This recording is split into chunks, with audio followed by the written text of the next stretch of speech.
આવતું ચોમાસું મધ્યમ સાધારણ રહેશે તેવું કહેવું છે। છેલ્લા 25 વર્ષથી રજનીકાંત લાલાણી કરે છે આગાહી। વર્ષા વિજ્ઞાન મંડળ જૂનાગઢના સભ્ય છે લાલાણી અને 24 પરિબળોના અભ્યાસ પરથી ચોમાસાનું અનુમાન છે। તારીખ સાથે ચોમાસાના વરસાદનો વર્તારો કરે છે। વાવણીથી લઈને ચોમાસાની વિદાય સુધીની તારીખ પણ આપે છે અને અલગ અલગ 2 તબક્કામાં વાવણી થવાનું અનુમાન છે। શ્રાવણ મહિનામાં વરસાદની સંભાવના નહિવત છે। વાવણી બાદ એકાદ મહિનો ખેંચાઈ શકે છે વરસાદ। આખા ચોમાસામાં કુલ 43 દિવસ વરસાદ પડવાની શક્યતા।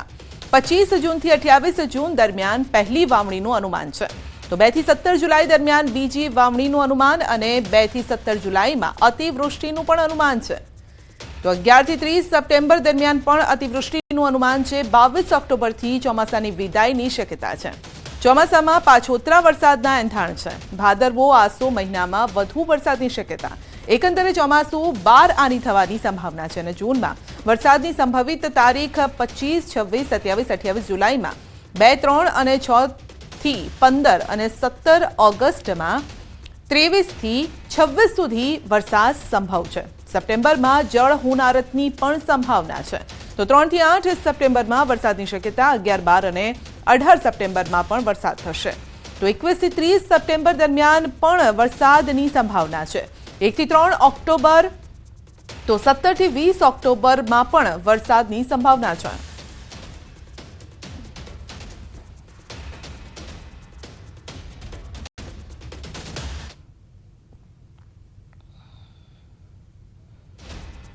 તો કેવું રહેશે ચોમાસું તેની આગાહી કરી છે।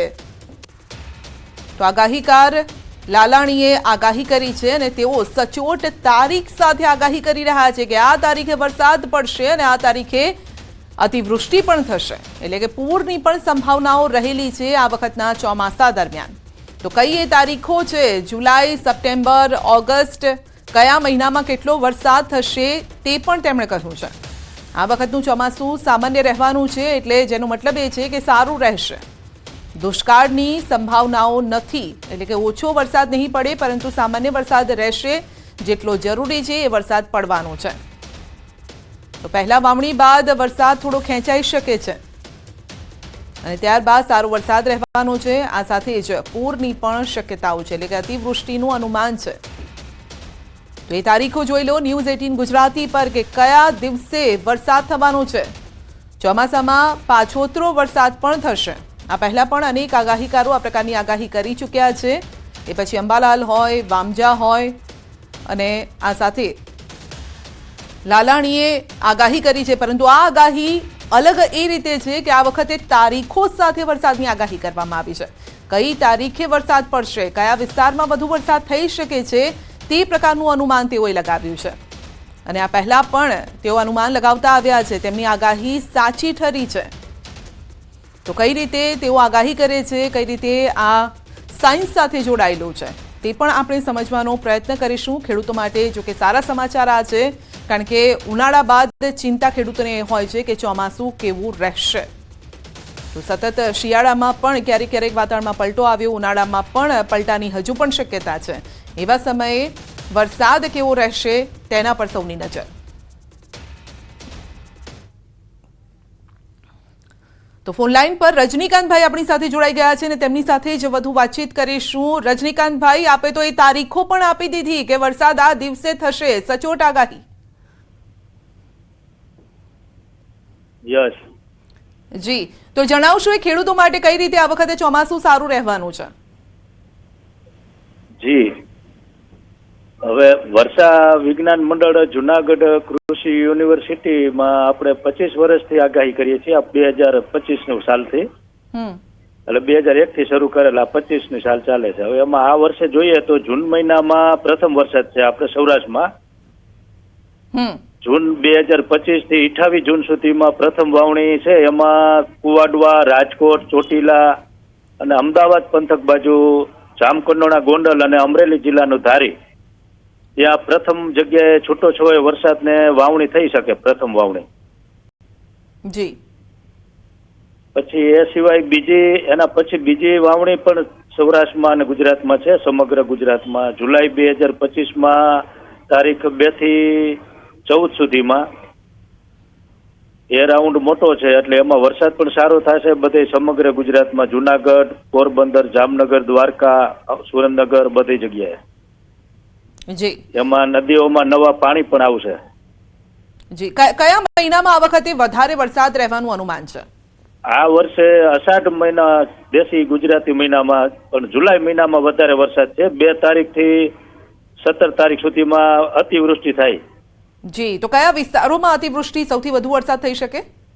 જુનાગઢ, ગોંડલ, ચોટીલા, પોરબંદર, જામનગર, દ્વારકા આ જગ્યાએ વધુ વરસાદ રહેશે.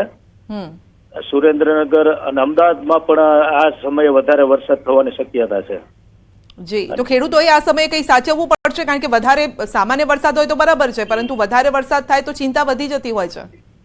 એટલે આ વાવણી પછીનો બીજો રાઉન્ડમાં છે, બીજો વરસાદ આ.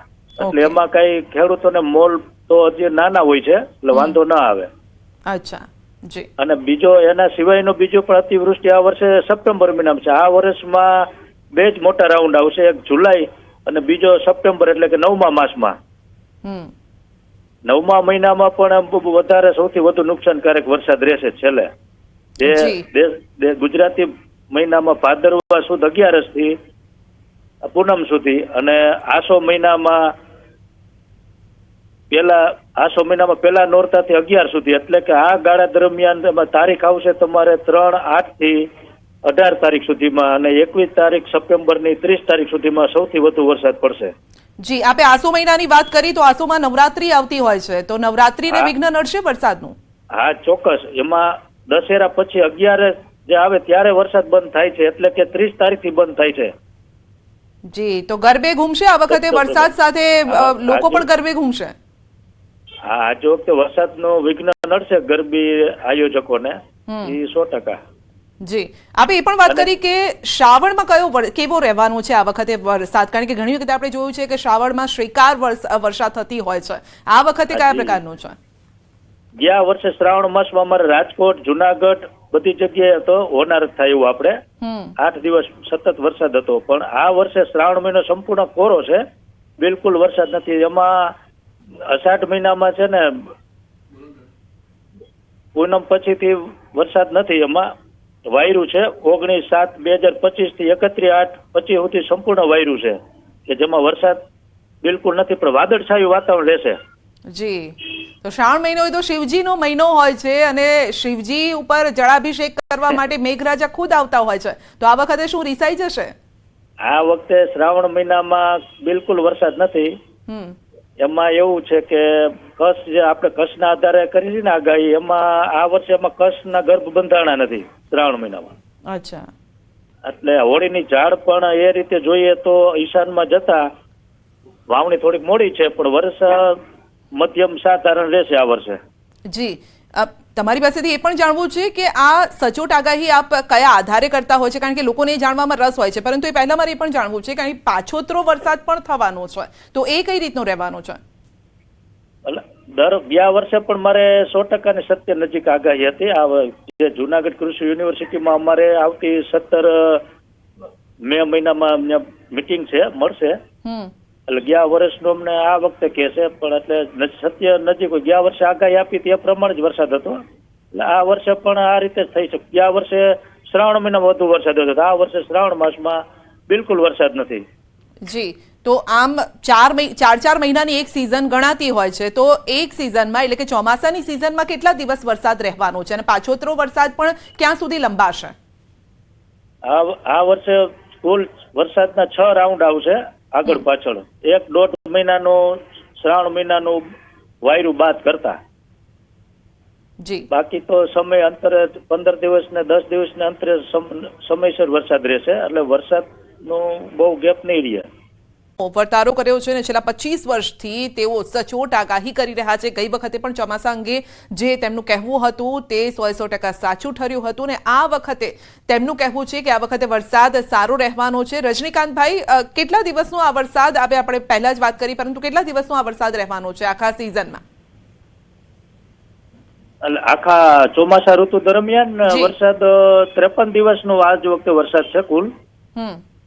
આગળ પાછળ જે જૂન મહિના 25 થી 28 અને જુલાઈ મહિનામાં 2 તારીખ થી 17 તારીખ અને સપ્ટેમ્બર મહિનામાં, ઓગસ્ટમાં બિલકુલ નથી. એટલે સપ્ટેમ્બર મહિનામાં 3 થી 18 તારીખ અને ત્યારબાદ 21 તારીખથી 30 તારીખ અને ઓક્ટોબર મહિનામાં દિવાળી ઉપર તારીખ 17 થી 20 4 દિવસનો વરસાદ રહેશે. જી, એટલે નવરાત્રી અને દિવાળી બંનેમાં આ વખતે ચોમાસો એટલે કે મેઘરાજાનું વિઘ્ન રહેવાનું છે, વરસાદ પડશે આ વખતે. હા જ જી, પરંતુ આપની પાસે એથી એ પણ જાણવા ઈચ્છી રહ્યા છીએ, દર્શકો ખાસ કરીને જાણવા ઈચ્છી રહ્યા છે કે આ સચોટ આગાહી કયા આધારે, વર્ષા વિજ્ઞાનના આધારે કરતા હોય છે, તો એમાં કઈ કઈ બારીકીઓથી ધ્યાન રાખવાનું હોય છે જેના આધારે તમે આ આગાહી કરી શકો છો, એ તારીખોની આગાહી કરી શકો છો? હવે આપણે જે ખગોળશાસ્ત્રીઓ જે દરેક વર્ષના નામ આપેલા છે સંવત્સર વર્ષા ઋતુના, એમાં આ વર્ષે વિક્રમ સંવત 2081 સને 2025 ના વર્ષા ઋતુ સંવત્સરનું નામ અનલ છે. અનલ એટલે કે ગરમ વાયુ. આ વર્ષે એનો સ્વામી શનિ છે, શનિ મહારાજ. જી. અને જે કારતક સુદ પૂનમ થી ફાગણ સુદ પૂનમ સુધી જે આકાશમાં લીસોટા આકારના જે કસ બંધાય, જે દરિયામાં વાતાવરણ ગરમ થાય એટલે એને વરાળ રૂપે આકાશમાં ચડે, એ કસના રૂપમાં એ બંધારણ થાય છે. એ 210 દિવસે એ પાણીના વરસાદના રૂપમાં, એ બાષ્પીભવનના રૂપમાં વરસાદ રૂપે પડતો હોય છે. એટલે એના આધારે અમે તારીખો નક્કી કરીએ છીએ અને એ કસને આધારે જે તારીખો નક્કી કરીએ છીએ એમાં બે રીતે કરે છે અમુક લોકો, અમારા આગાહીકારો. 195 દિવસ ગણે છે, એટલે કે 6.5 મહિના. પરંતુ હું ઘણા વર્ષથી જોઉં છું, આગળ પાછળ બધાની થાય છે. હું 215 દિવસ ગણું છું, તો સત્યની નજીક રહે છે. એટલે આમ તો વિજ્ઞાન જ છે, ભેજ જે હવામાં હોય એના આધારે જે દરિયાના જે કચ્છના જે લીસોટા થાય છે વરાળના રૂપમાં, એ બાષ્પીભવનના રૂપમાં 215 દિવસે એ પાછો પૃથ્વી ઉપર પાણી રૂપે પડે છે આપણે. જી જી, પરંતુ રજનીકાંતભાઈ, આપે જે વાત કરી કે આ વખતે મધ્યમ સામાન્ય રહેવાનું છે આ વખતે ચોમાસું, એ કયા આધારે કહી શકાય? એમાં એવું છે કે ગયા વર્ષે આપણે નવેમ્બર 20 તારીખથી 2024 થી આજ સુધી, એટલે કે આજે 9 એપ્રિલ સુધીમાં આકાશમાં એક પણ વાદળું થયું નથી, માવઠું પણ થયેલું નથી સૌરાષ્ટ્રમાં કે આ સાઈડ ક્યાંય કોઈ જગ્યાએ. અને ભેજ અત્યારે ફક્ત 20 થી 26 ની અંદર જ આવે છે, સંપૂર્ણ ભેજ ખલાસ છે આ વર્ષે. એટલે એને હિસાબે એવું જોતા આ વર્ષ સાધારણ કે મધ્યમ રહી શકે.